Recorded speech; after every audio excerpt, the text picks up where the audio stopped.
সেয়া খুব কম দেখিবলৈ পাইছোঁ। কাৰণ আমাৰ অসম সম্পদ, হৃদয় ৰত্ন, জনতাৰ শিল্পী তেখেত সৌসিদিনা হঠাতে আকস্মিকভাৱে আমাৰ মাজৰ পৰা গুচি গ'ল।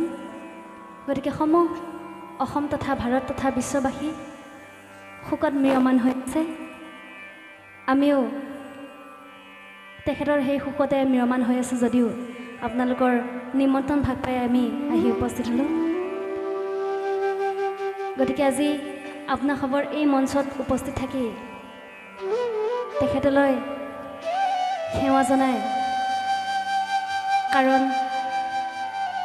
সচৰাচৰ শ্মশানলৈ মানুহ যাবলৈ বেয়া পায়। এতিয়া দেখিবলৈ পাইছোঁ তেখেতৰ যি সমাধিস্থলী তাতে বন্তি প্ৰজ্বলন, ধূপ ধূনাৰে ইত্যাদি কৰি সুগম হৈ আছে। গতিকে চাওকচোন, আজিকালি মানুহৰ প্ৰতি দয়া মমতা নোহোৱা হ'ল। এই সময়খিনিতে তেখেতৰ মৃতকক লৈ গোটেই অসমবাসী দুখত ম্ৰিয়মান হৈ আছে। গতিকে আমি তেখেতক মানৱৰূপী ঈশ্বৰ বুলি জ্ঞান কৰিছোঁ। সেয়েহে তেখেতৰ শ্ৰীচৰণত সেৱা ধৰি তেখেতলৈ একাজলি শ্ৰদ্ধাঞ্জলি জ্ঞাপন কৰি আমি তেখেতৰ দৰে গোৱা আমাৰ ধৃষ্টতা নাই, তেখেতৰ দৰে গাবও নোৱাৰোঁ। তথাপিও সেই মহান শিল্পীজনাৰ শ্ৰেষ্ঠতম বুলিয়ে ক'ম ভক্তিমূলক এলবাম শিৰোমণি। সেই শিৰোমণি এলবামৰে এটা খুবেই জনপ্ৰিয় শীৰ্ষ টোকাৰী গীত শিৰতে থাপিলোঁ। সেই নামভাগ আমি অকণমান গাবলৈ বিচাৰিম। যিহেতু আমাৰ জুবিনদা হৃদয়ৰ মাজে মাজে আছে সকলোৱে নিশ্চয়কৈ শুনিছে। গতিকে যদি জানে অকণমান তেখেতলৈ শ্ৰদ্ধাঞ্জলি জ্ঞাপন কৰি অকণ মুখে মুখে আওৰালে আমি সুখী হ'ম।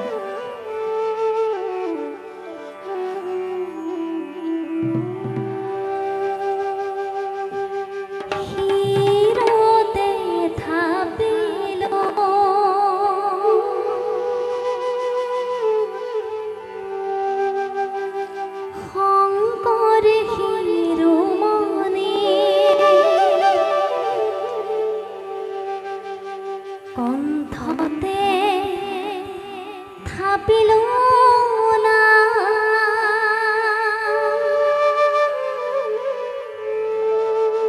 হৃদয়ত থাপিলো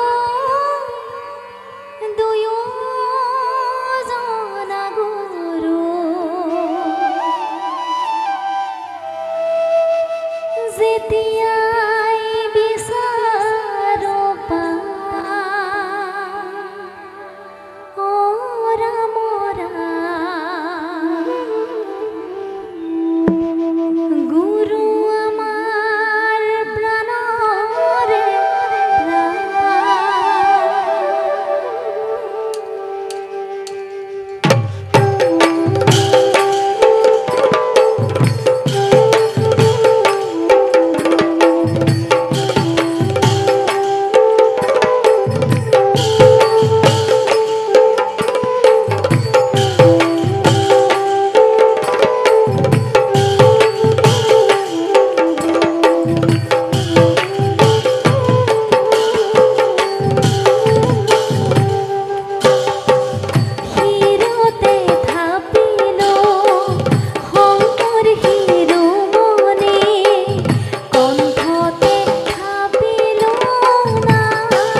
নামৰ নিজৰা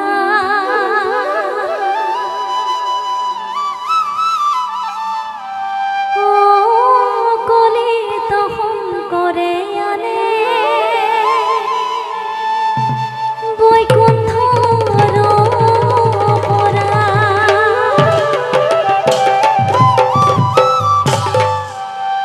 শ্ৰৱণ কীৰ্তন কৰা কলি ধৰিৰ না